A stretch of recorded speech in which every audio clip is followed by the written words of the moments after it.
This is the X-Zone Broadcast Network, broadcasting worldwide on broadcast affiliates and satellite program providers, including CNN Broadcast Network, Sirius Satellite Network, Star Media, Good News Radio Network, Angel Broadcast Network, Wiki Broadcast Network, and WPBN TV. For more information on the X-Zone Broadcast Network, visit us at www.xzbn.net.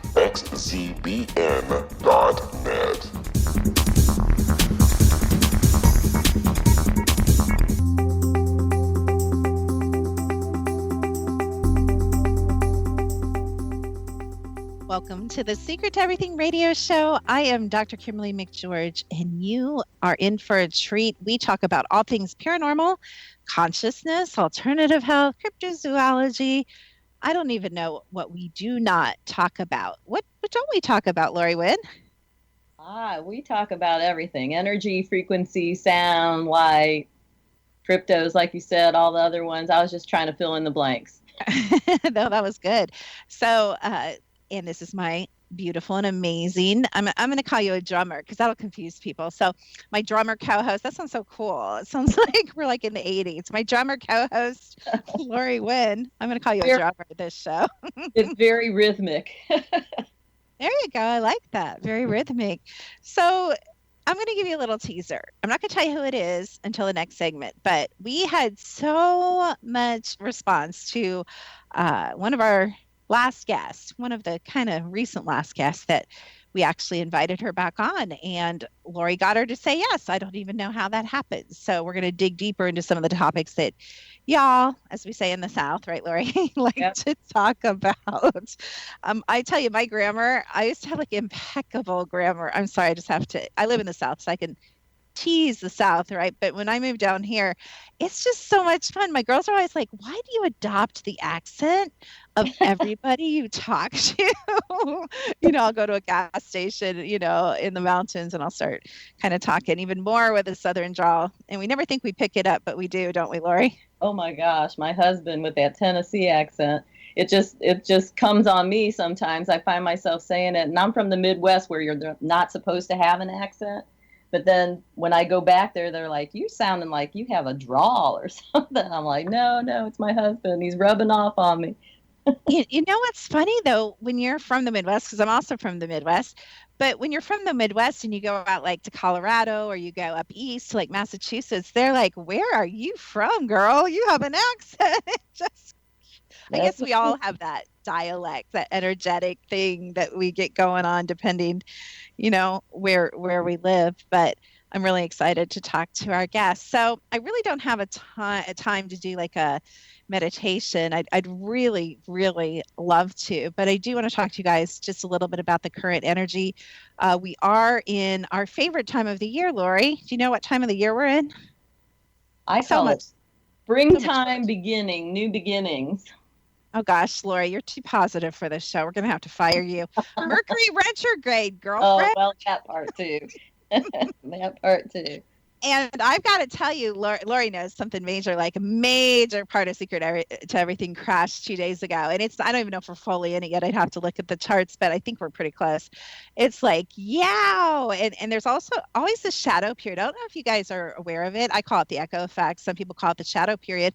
But as we come in and out of, whether it's planetary energies or consciousness energies, there's always this prequel, and then there's this after effect. So it's not clean. It's not like, oh, if I can only make it to April 20th, everything will be okay. No, I'm sorry. Everything won't be okay. Well, it may be okay, but it will be more okay if you arm yourself with the knowledge of the energy and you roll with it. So if you know your communications are going to go down, if you know you're going to have car issues, if you know you're going to have relationship problems, more likely in this time period, when you have this freaking huge fight with your husband, you can be like, oh, that's cool. It's not even us, it's the planets. And you can laugh and make up really quick. So energies do affect, if you don't believe that, get a really good, and I mean really good Eastern or Western astrology reading. Lori, doesn't it blow your mind? Like, I'm not an astrology girl. Everybody who knows me knows. And I even tell the girls, I'm like, oh, I hate to, say planetary energy all the time, but I don't think we should worship it. I don't think we should let it dictate our lives, but I definitely think there's something to it. What are your thoughts, Lori? Oh, absolutely. I started doing the moon cycles, and that just kind of helped me. Like, I would start a project and then see where I was 2 weeks later or whenever the moon was. And that started getting me in a rhythm of life, basically. And then when I started to hear about the retrogrades, and I think we have 5 planets in retrograde, actually. I know Venus just came out or whatever, but I don't follow them as close as I do. But when I do know that there's a lot of retrograde in the area and the planets, I start to kind of step back and look inward and reflect more than I would if I was just gung-ho doing things. And that's just my rhythm, I can feel that cadence, I guess, with the planets, and I try to align myself that way because it makes me more productive. Because if I plow through them in a retrograde period, then I end up stepping back anyway because it gets lost. So that's how I feel about it. I think that's great. And I didn't know, you just made me feel a lot better. So thank you. I know we're out of Venus, or we're in the shadow after effect period of Venus. So you just made me feel better, actually, that everything's going so crazy, so good, so bad, so all over. But when we come back, we're going to talk to our surprise guest, right, Lori, right here on The Secret to Everything with Dr. Kimberly and Lori Wynn.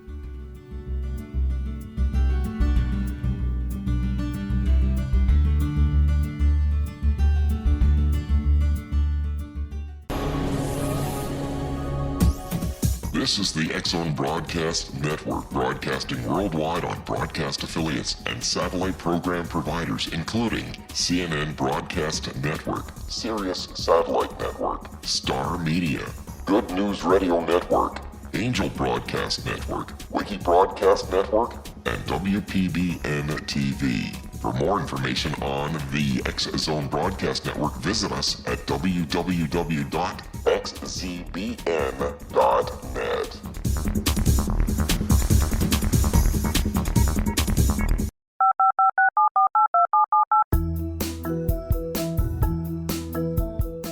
Did you know that when you're on the road with limited data or Wi-Fi, you can still listen to the X-Zone Radio Show with Rob McConnell, The Science of Magic with Guiley, X-1, Dimension X, Space Patrol, and every minute of the X-Zone Broadcast Network by calling 213-401-0080, courtesy of Audio Now.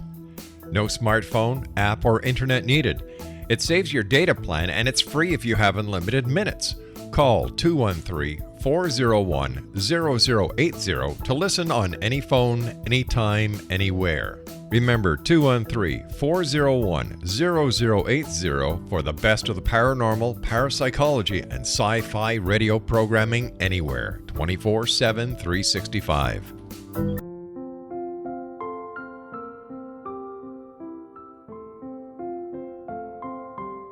I am Dr. Carl O'Helvey, founder, president of a new cancer foundation focusing on evidence-based physical, mental, and spiritual interventions, including natural cancer cures, prayer, meditation, affirmations, nutrition, and other related holistic cancer prevention and cure modalities. These are used in cancer education, research, and financing care. I ask for your help to continue this important work by donating at www.holisticcancerfoundation.com.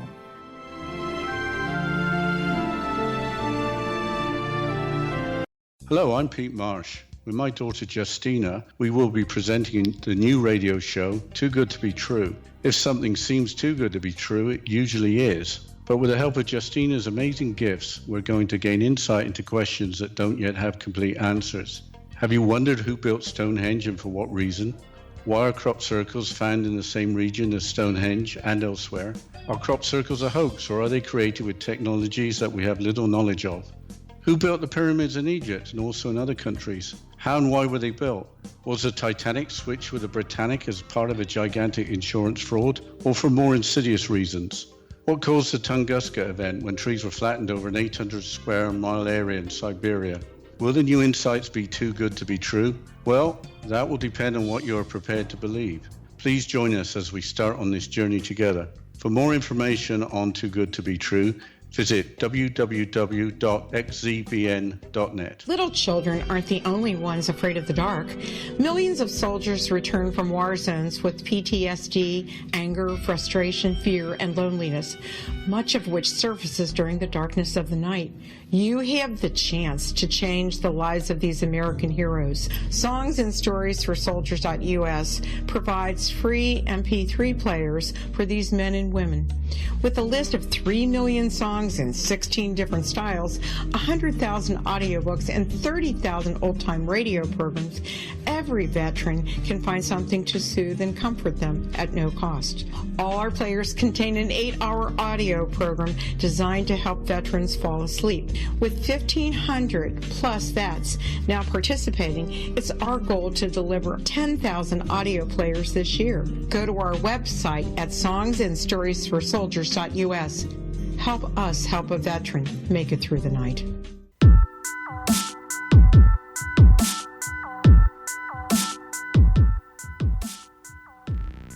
Welcome back to The Secret to Everything. I am Dr. Kimberly McGeorge, and I am here with Lori Wynn. And Lori, I'm going to let you introduce our much requested guest that we have today. Okay. Rosemary Ellen Guiley is the leading expert in paranormal, metaphysical, and spiritual fields. She is the author of more than 60 books. She researches afterlife, spirit communications, dreams, entity contact experience, and hauntings. She's been a dream work facilitator since the 1990s and is a board member of the Academy of Spiritual Consciousness, a founding member of the Afterlife Research and Education Institute, and a former board member of the International Association for the Study of Dreams. Boy, she is a knowledgeable woman. Let's welcome Rosemary Ellen Guiley. Welcome to the show. Did we lose her, Lori? No. Hello. There she is. Sorry, Hi, glitch Rosemary. on my end. Yes, I'm show. here. I'm so glad to be back. Oh, we're so glad to have you back. Thank you so much for being here. I just want to, I'm going to strip a little glamour from you. I'm sorry, Rosemary. I just have to do it. I am actually a board member of a couple things, and I just want to say, yes, it's an honor being a board member, but that just means you do most of the work, right, Rosemary? Well, some of these organizations, they do take up a lot of time. Yes. I've always participated in organizations that I felt were, first of all, I liked their goals and the work they were doing and felt I could make a meaningful contribution. And also that it would be beneficial for me to have that association as well. And, it varies organization to organization, but yes, the board members do get stuck with the grunt work. Yeah, I just think it's funny because my girls are like, oh, congratulations, you got on this board. I'm like, don't congratulate me. It just means I'm still dumb. I'm just teasing you. But you've written this magical, wonderful book called Dream Messages from the Afterlife, Visits from the Dead. And I'm curious, Rosemary, we talked about it on a previous show. So if you guys didn't hear her first show that she did with us, please look that up because we kind of talk about a lot in there and it's a good kind of a prerequisite for this. But have you had any personal experiences with dreams, the afterlife, the dead, any of the things that you talk about in your book? Have you had any personal stories that have happened to you? I have indeed, Kimberly, and my first experience with a dream visit from the dead was with my father, and it did propel my research in this direction. At the time it happened, which was in the early 80s, I was already interested in these topics, and I was writing about them and from one perspective or another. But my father's death, and Dad and I were very close, and the dream visit that I shared with him after his death really galvanized a lot of my energy in the direction of metaphysics. And Dad died on an operating table, and so I did not have the opportunity to be with him when he passed. He had died of an aneurysm. And I was in New York, and he was in Seattle, very far away. And, many people are in these circumstances where our friends and family members pass away suddenly, and we get the news in a phone call. And, of course, it's devastating. And people usually, they would like some sort of like final goodbye or closure or something. That's definitely part of the grieving process. Well, I never expected that I would have a reunion with my father in dreams. But about 2 weeks after he passed, I had a very intense lucid dream. There are certain hallmarks of these visitation dreams which are different from ordinary dreaming, and many people feel that they are just as real as waking consciousness, and that's how I felt in this dream. And I was back in Seattle. I was sitting in the living room of my parents' house, and I was in a chair, an easy chair, and Dad was in another easy chair, and we were looking at each other. And my mother was in the house but not present in the dream. And I'm looking at Dad, knowing that he's dead. And then I also know in the dream that Dad knows he's dead, and that Dad knows that I know he's dead. And I speak up and I say, Dad, what are you doing here? You can't be here. You're dead.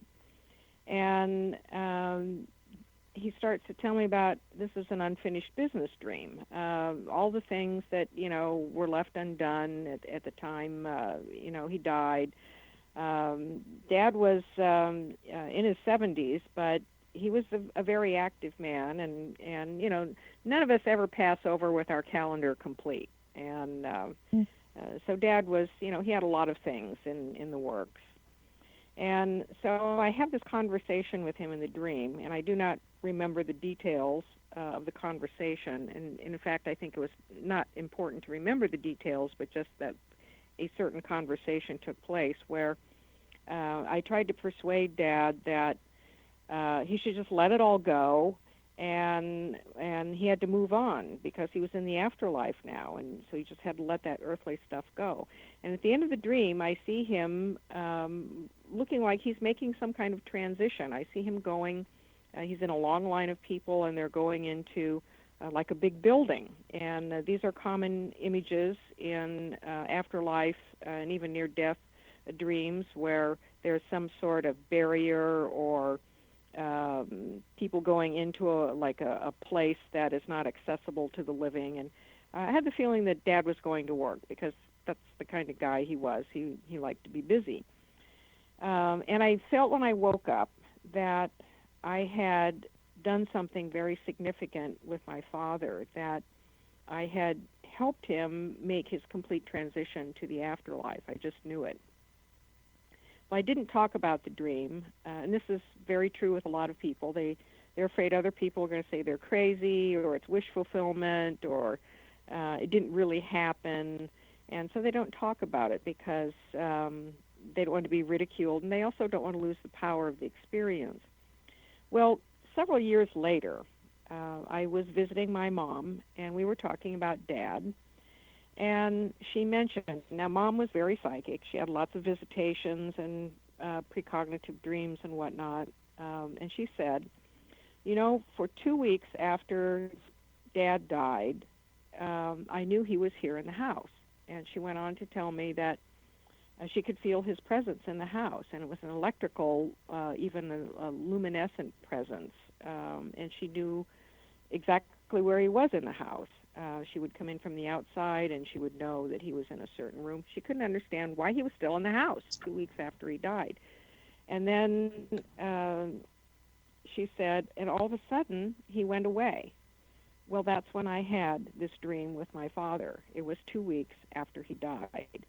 And I never told my mother that dream experience, but I shared it with her then, and to me that was validation that I had indeed had a genuine encounter in the dream state with my father pertaining to his transition to the afterlife. That's so beautiful. I love that. We have the real ghost whisperer, one of them. That's like totally, and I know that they base that on stories from different people, and especially, one man's life. But so that is a very common experience. And I love that I don't think you needed that validation, Rosemary, but I love that you got it anyway. I never get tired as long as I've been actively using my abilities. I never get tired of validation. I think that's so beautiful that your mother and you both had validation of your experiences. It is, and a lot of times we don't get, the good housekeeping seal of approval on something like that. That's but so true. You just kind of have to intuit it yourself. It's in, when we were talking in the earlier show that we all did together, I made comments about a personal truth, that a lot of these experiences become part of our personal truth. And so we have to define that personal truth in order to hold the power of the experience and be able to integrate something from that experience into our consciousness and lives. And that's the way it is with afterlife dreaming. But they are very, very powerful experiences, and there is often tactile sensations. That is, there is touching of the person who's dead. They feel very lifelike and solid. They're breathing.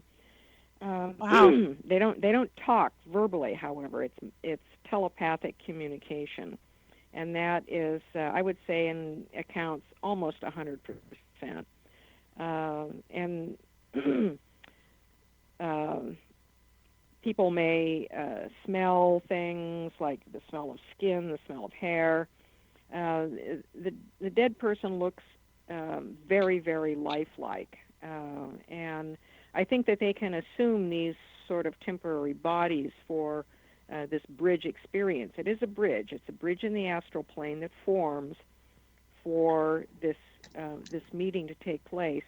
And there is something about the dreaming state of consciousness that is the best state of consciousness to be in for this to happen. When people have visitations in waking consciousness, they're much different.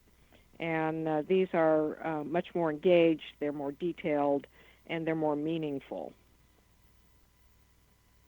As always, you said a mouthful. I really love that you said that the people that experience this don't necessarily need the validation, although it's certainly pleasant to have.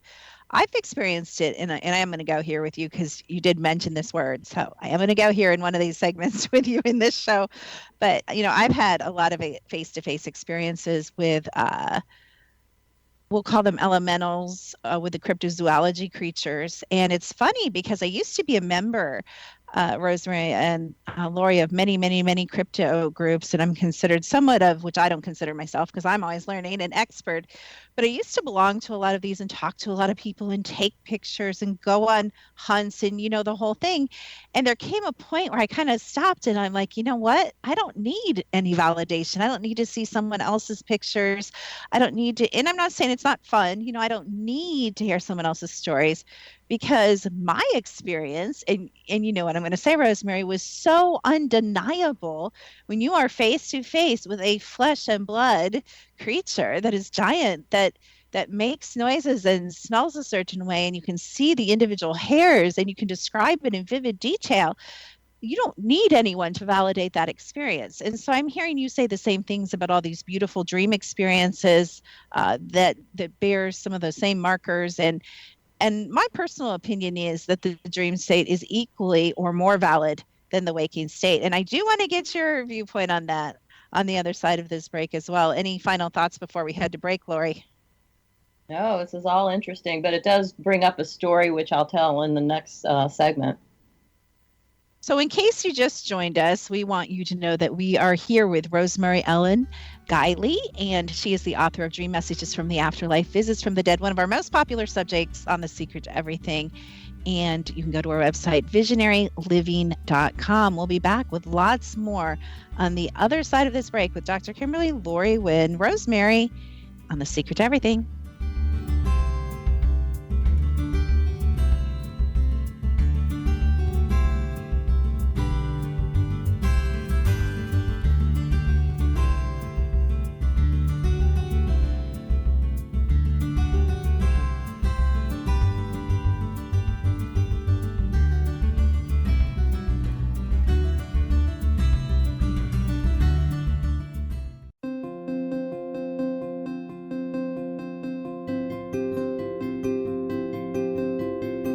Dreams are our personal gateways into infinite wisdom. Don't miss shamanic counselor and indigenously trained dream decoder Sandra Corcoran's inspiring book, Shamanic Awakening Between the Dark and the Daylight. This remarkable work chronicles Sandra's 35 years of experience with diverse wisdom keepers and her initiations throughout the Americas and across the British Isles, Turkey, Greece, and Egypt. Sandy's knowledge of symbology, psychology, and myth influence her dream blog and workshops.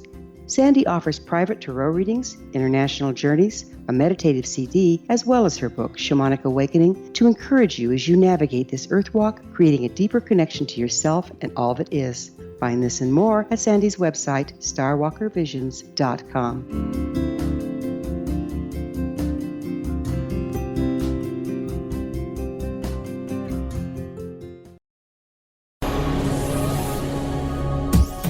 This is the X-Zone Broadcast Network, broadcasting worldwide on broadcast affiliates and satellite program providers, including CNN Broadcast Network, Sirius Satellite Network, Star Media, Good News Radio Network, Angel Broadcast Network, Wiki Broadcast Network, and WPBN TV. For more information on the X-Zone Broadcast Network, visit us at www.xzbn.net.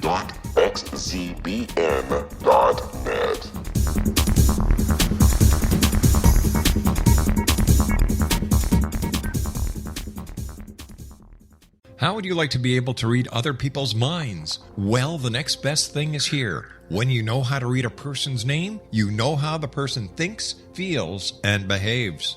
Each letter in our name holds a key to unlock our true essence. Our name contains both our gifts and challenges in this lifetime.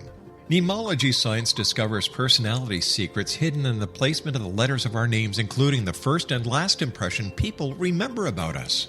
Sharon shows us how to interpret the arrangement of letters as outlined in her book, Know the Name, Know the Person. Sharon Lynn Wyeth created mnemology science after 18 years of research and testing her theories, and has supported thousands of people around the world in understanding themselves and others better. You'll enjoy Sharon's unique teachings as she shares her system to learn the gifts behind your given birth name. Even if you don't like your birth name, there are jewels in this book. If you're thinking of changing your name, ready to name your child, or wanting to get along better with others, this is the book for you. If you'd like to improve your relationships and change your life for the better, get the book today, Know the Name, Know the Person, or visit www.knowthename.com. That's www.knowthename.com.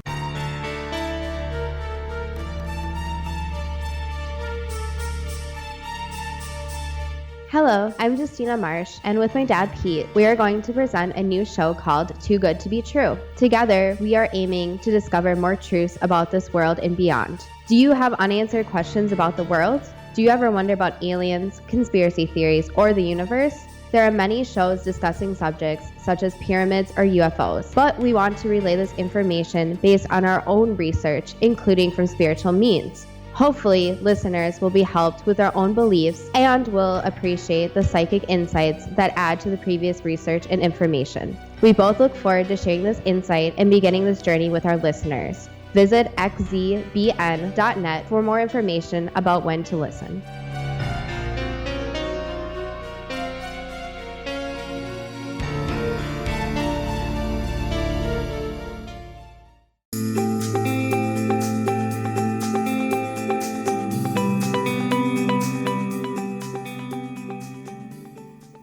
are joining The Secret to Everything. I am Dr. Kimberly McGeorge, and I am here with the beautiful and amazing, talented, and conversational Lori Wynn.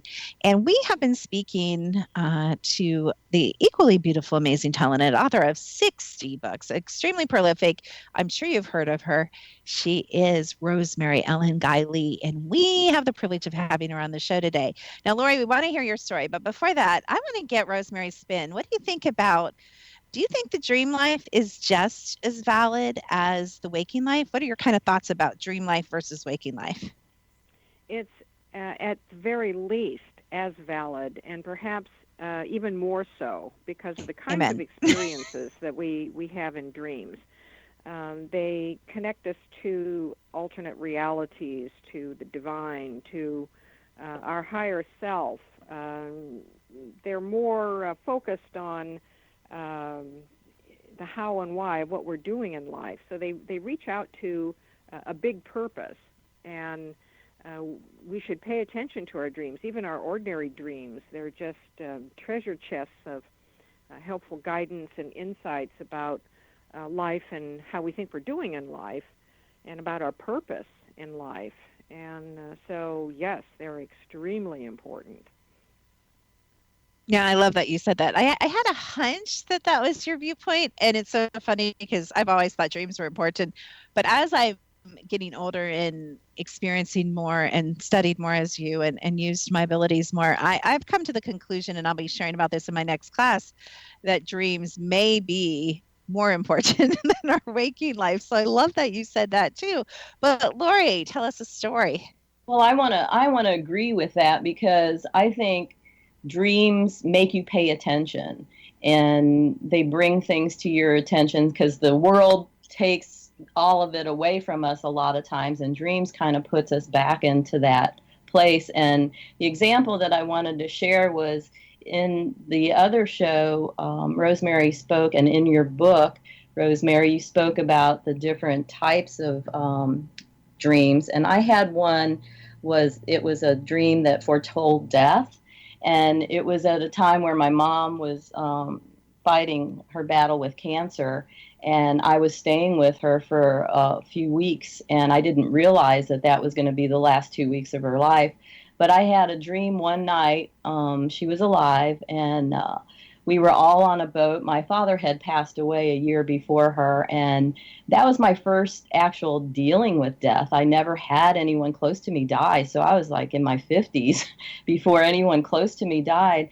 And, you know, my mother and I were very tight, and I was staying with her, and I dreamt that we were on a ship, the rest of my family, and she actually jumped off the ship and was in the water, and I could see her in the water drowning, and I was like, you know, emotional about it because it was like my mother's dying, she's drowning, and she wouldn't come up, and you know, everybody wanted to jump in, but nobody did, and it just kind of, and then all I saw were bubbles, so I knew she was gone. And then a little dolphin came up and just gave me this little smile kind of thing. It was kind of playful, but I was the next morning, I was really like sad, but I was okay because she was still alive. But it turned out that about 4 or 5 days later, she did pass away. So it was kind of like an emotional release kind of premonition to be strong and to be okay with her passing. And that's actually the power of that experience. It gave me insights that she was going to go soon, but it did give me that, you know, like a premonition that she was going to go. There's some interesting symbolisms in that dream, Lori. First of all, being on a boat. And boats are symbols of a journey and also transition. In dreams of the terminally ill, they will often have boats in them, like setting out in a boat to go across a large body of water or down a river. They are very symbolic of transition from life.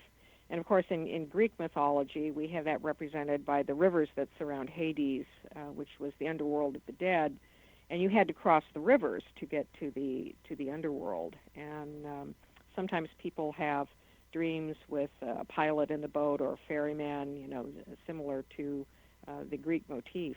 Also, the appearance of the dolphin is very significant because the dolphin is it's a symbol called a psychopomp, and the psychopomp is the escort of the souls to the dead.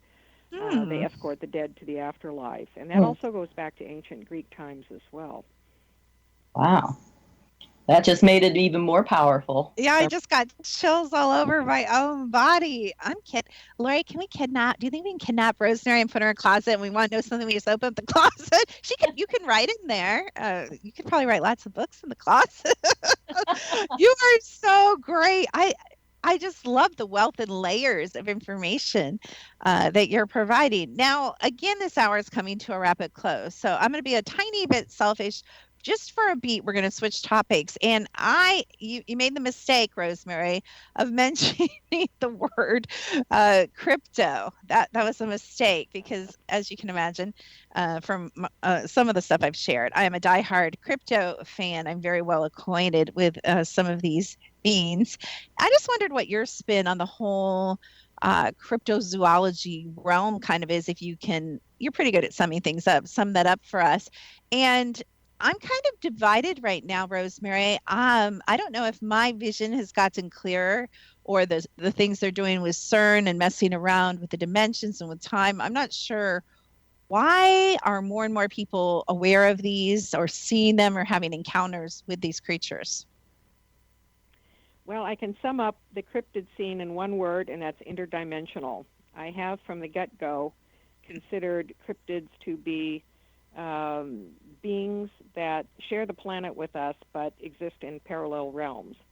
And the more research I've done, that's reinforced that. Now, I would like to point out that my stance as a researcher and investigator is you go where the data takes you, and if it takes you in another direction from your cherished beliefs that you start out with, then you have to change those.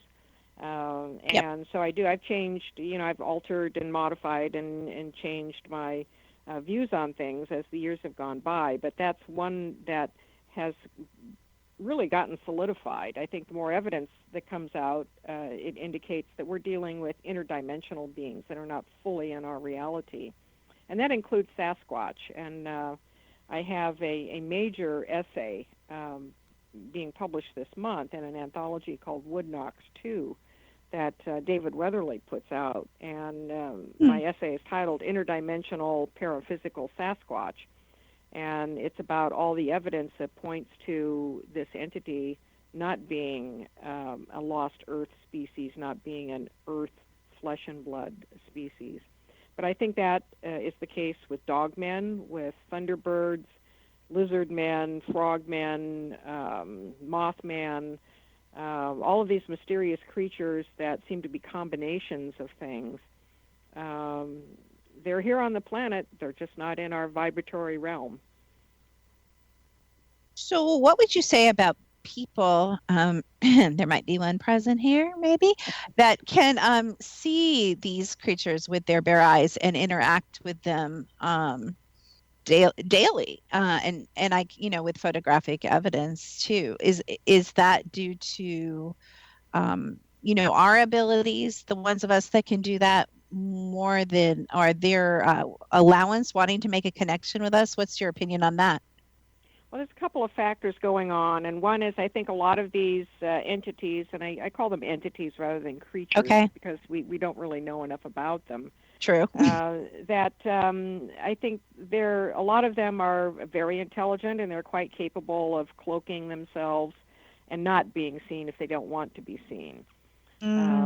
And some of them do engage a lot with people, or at least from time to time.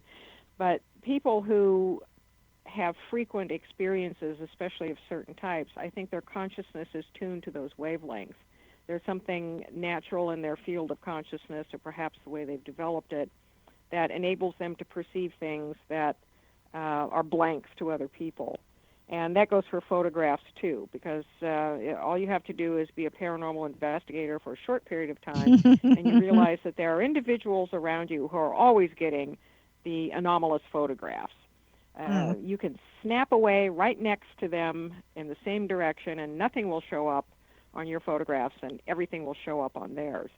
And I think this is a function of consciousness. It's what we're tuning into without us being aware of it in many cases.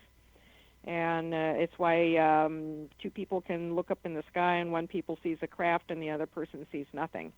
Doesn't mean one person's crazy or hallucinating. It just means their consciousness is able to perceive something in a different vibration that the other person is not. I think that's one of the best. I just love how you say things. I think you sum them up so beautifully. It's so funny because I'll be to my girls, I'll be like, I'm so mean. I'm like, they are like, enough with the Sasquatch, Mom. We know, we get it. You're friends.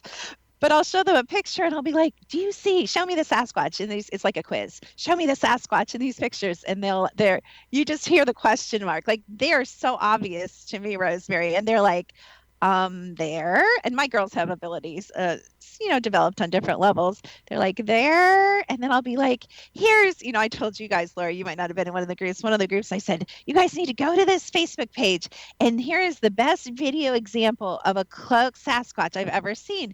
And Rosemary, I swear to you, it is clear, but people are like, I don't see it. And I want to shake them. How can you not see it? But I guess that's a brilliant explanation for that, right?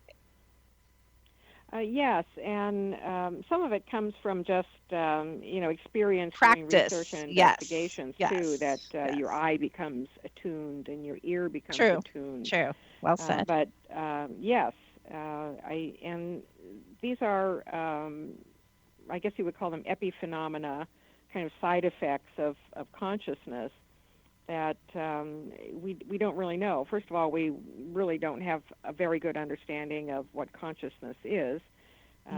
More and more people are accepting the fact, and even science, that it's non-local. It operates independently of the body and the brain, even though the body and the brain are as long as we're in the body, it's very important to it.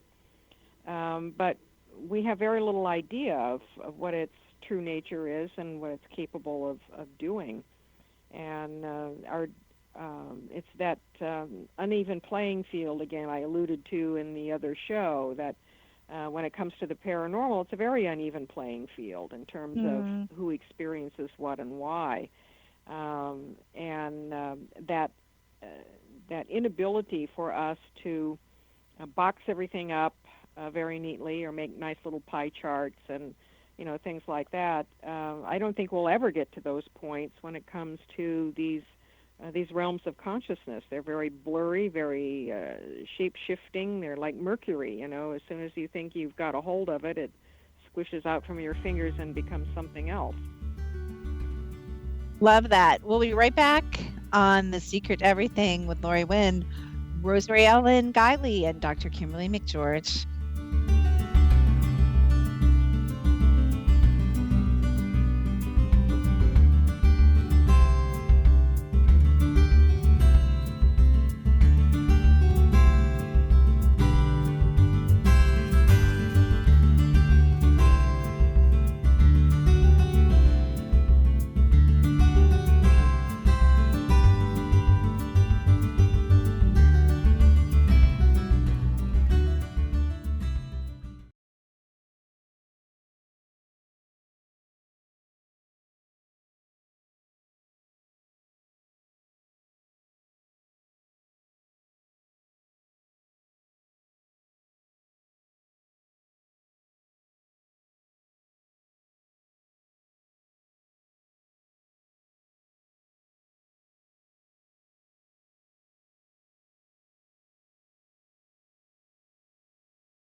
Hi everyone, Rob McConnell here, and I wanted to spend a moment on internet streaming. Everybody has heard about internet streaming, but not many know much about it. Did you know the internet streams just about everything? Movies. From new releases to old classics. TV shows. Almost every show, every episode, and much more. But the question has always been, how do you do it? Well, now, thanks to the folks at 123 Ready TV, I have the answer for you. They have developed a simple program app, 123 Ready TV, that you install on your Windows PC, Android smartphone, or Android tablet that can have you streaming like a pro in less than 5 minutes. You truly won't believe how much is available or how easy it is to do until you try. And for a one-time cost of only $19.99, this product is a real winner. To learn more about 123 Ready TV, visit our website at www.xzbn.net.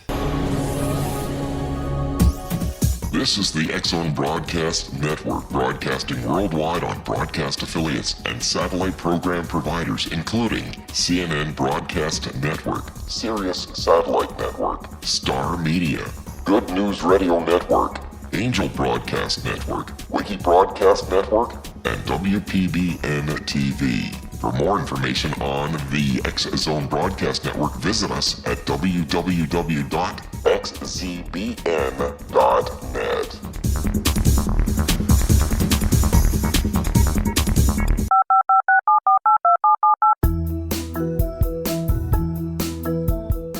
Did you know that when you're on the road with limited data or Wi-Fi, you can still listen to the X-Zone Radio Show with Rob McConnell, The Science of Magic with Guiley, X-1, Dimension X, Space Patrol, and every minute of the X-Zone Broadcast Network by calling 213-401-0080, courtesy of Audio Now.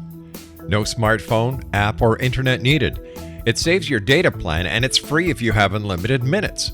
Call 213-401-0080 to listen on any phone, anytime, anywhere. Remember 213-401-0080 for the best of the paranormal, parapsychology, and sci-fi radio programming anywhere, 24/7, 365.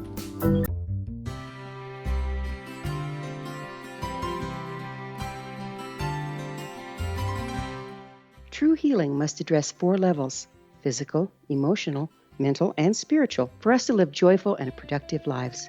We tend to treat 3 of the 4, leaving the spiritual languishing. If you're tired of the same dysfunctional patterns cropping up in your life, Soul Balancing is for you. Trixie Phelps, owner and founder of Soul Balancing, is a naturally gifted energy healer trained in numerous esoteric forms, including shamanism. Trixie has created a powerful modality that safely and effectively clears your energetic field. A soul balancing session can remove interference, heal trauma, and restore your hope. Contact Trixie for a life-changing long-distance session today, www.soulbalancing.world.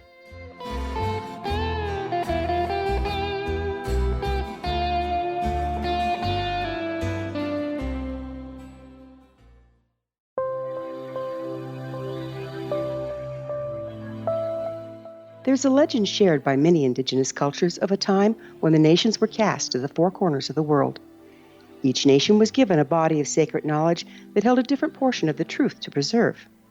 True reality could not be known until all the nations reunited, combining the information. If a single one was missing, the world could not be reborn and darkness would prevail. The Science of Magic Radio is dedicated to reuniting the sacred knowledge. Fantabulous. With the understanding, we've none of been us in has a all run the of answers, paranormal but shows, together haven't we, Lori, we lately? can open new perceptions and possibilities. It's been amazingly Through our combined vision, interesting the to world me. can be reborn Oh my into gosh, a place you know where what? darkness There is no longer nothing prevails. I like better Join than me, a Guiley, super and the Science of Magic smart daily on the X-Zone woman. Broadcast And Network, Rosemary, how did you get so xzbn.net, smart? or visit you us at so thescienceofmagic.net. well-spoken. You use the best big words I've ever heard. No wonder everybody loves you and wants you. I want you on my board. I don't even have anything. I'm going to make a board just so I can have you on it. You're so crazy incredible. We love you. Oh, thank you very much, Kimberly. You are just I was a debater something. in school. I was a There you debater, go. So. Oh, you're one of those like me that should have been in our next life, or maybe our past life, or maybe our future life will be attorneys, right, Rosemary? Yeah. Someone told me I would make a good attorney, but it's not the lifestyle for me in this life. Yeah, I hear that. You have a sharp mind. It's just so nice to meet a fellow person like you that just has that sharp mind. And I just love that analytical. You know what I love even more about you? And this is so important for every single person on here, because I was talking to one of my daughters about my other daughter and danger of a mother with multiple children. And I said, you know what my youngest daughter's problem is? I said, she's resistant to change. That is not going to serve her well, as we all know, being older in her life. And I love that you admitted, Rosemary, that you could change your mind. That is often one of the hardest things to change, our programming, our beliefs. And I imagine you've changed your mind many times in your field of research. I have, and sadly, there are many researchers who won't. They become just kind of, I guess you could use the terms ossified and fossilized. Both of them apply. They have a set, a working hypothesis or a set of beliefs, and come hell or high water, that's the way it's going to be, no matter what the evidence is. And science is that way to a point as well. Yes. Unfortunately. But I think we have to be fluid and willing to change our minds, and it's not an admission of being wrong. It's just you come across more evidence, more data, and it leads you in another direction, and it illuminates something that wasn't illuminated before. So I think that's part of it, is that people think that by altering their views, they're admitting that they were wrong in the past, and I don't look at it that way. It's we explain things. We humans explain things in the terminology and the concepts that are our best estimates at the time. We work with what we've got, and we do our best, and then something comes along and shows us that there's more, or something's different, and so you can imagine what the world would be like if we still believed that the sun traveled around the earth. Well said.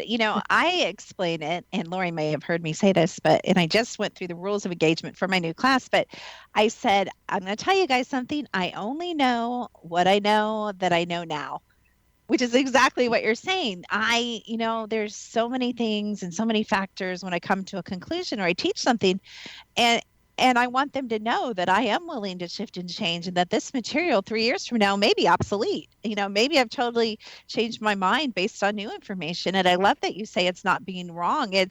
We do only know what's revealed to us and at our state of consciousness and our state of growth and somewhat maturity and age, all of it put together. And it reminds me of when I used to work in a very large, I won't say what, teaching hospital in the heart transplant unit. And they would do these, experiments, Rosemary and Lori, and they would force the data. I don't know which way it was. I think it was both ways sometimes, but they would say, we have to redo it. And I would say, why? Because I had to type up all this stuff. And they're like, I don't want to do that. It was like a pain the first time. This is like major data entry. And they're like, because it didn't work. And I'm like, how didn't it work? Didn't you do all your variables? Didn't you, check all the boxes? And they're like, well, yeah, but it didn't have the right result. And that's exactly what you're talking about. And that's like what a lot of our medical science and science actually is. But that's what you're talking about, right? It's kind of like forcing the data to meet your preconceived ideas, using cryptozoology for an example. I've actually really changed on that, Rosemary. I used to swear up and down this interdimensional cloaking stuff was absolute, but the evidence proves me wrong, and I have to go with the evidence, so I love that you said that. Well, yes, and there's evidence on both sides of the fence, and I think that, but on the other hand, when you consider shapeshifters, like the jinn, and I think that some of these other dimensional entities are capable of leaving physical trace evidence in this world. Show me a body. When I see an actual Earth carcass or body, then I'll change my thinking on it. But nobody's produced one, and I don't think we're going to.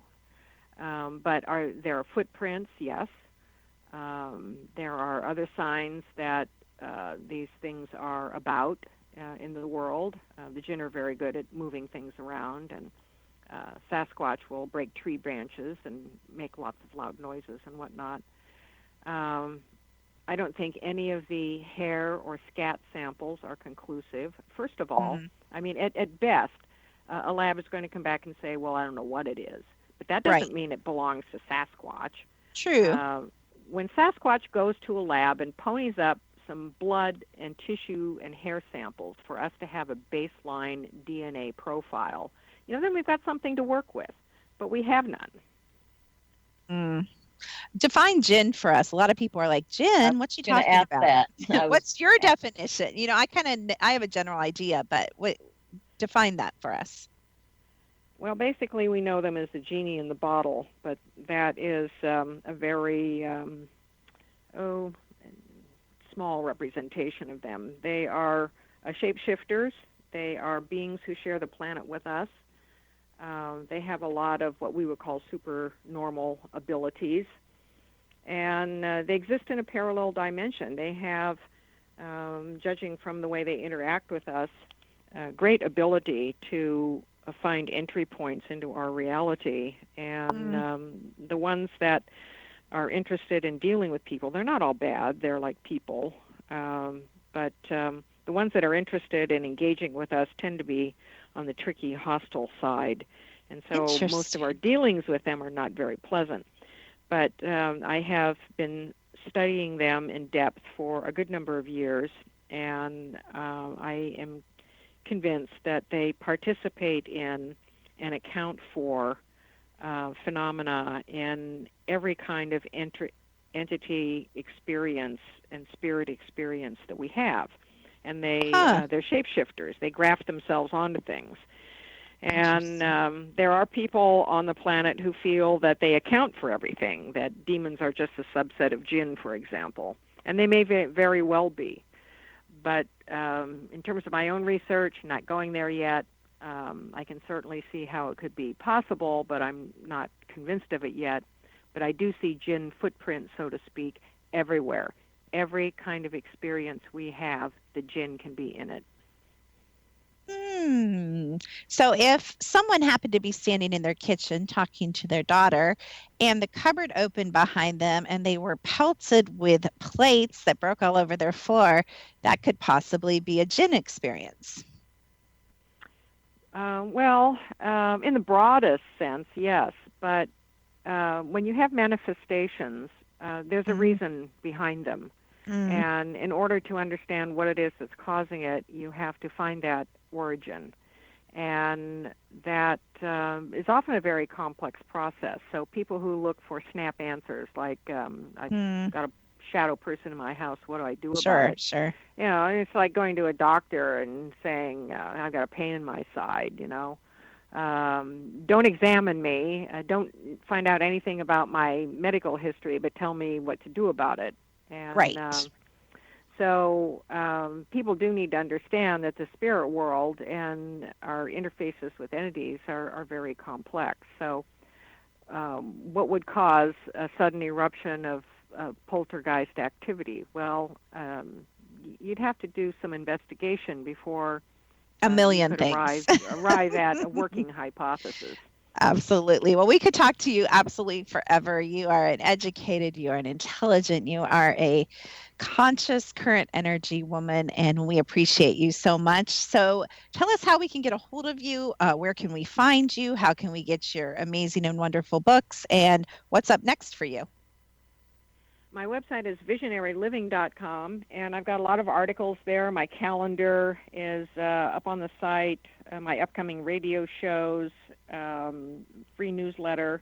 I'm also on Facebook, Twitter, Instagram, and soon YouTube. Have a YouTube channel starting up. It's the graphics are being developed now for it. My next events coming up in May, I'm doing a Bigfoot camping adventure in Pennsylvania. And I will be talking on interdimensional Sasquatch. That's going to be in southwestern Pennsylvania. You can go to BigfootCampingAdventure.com to find out about it. It's a charity event, too.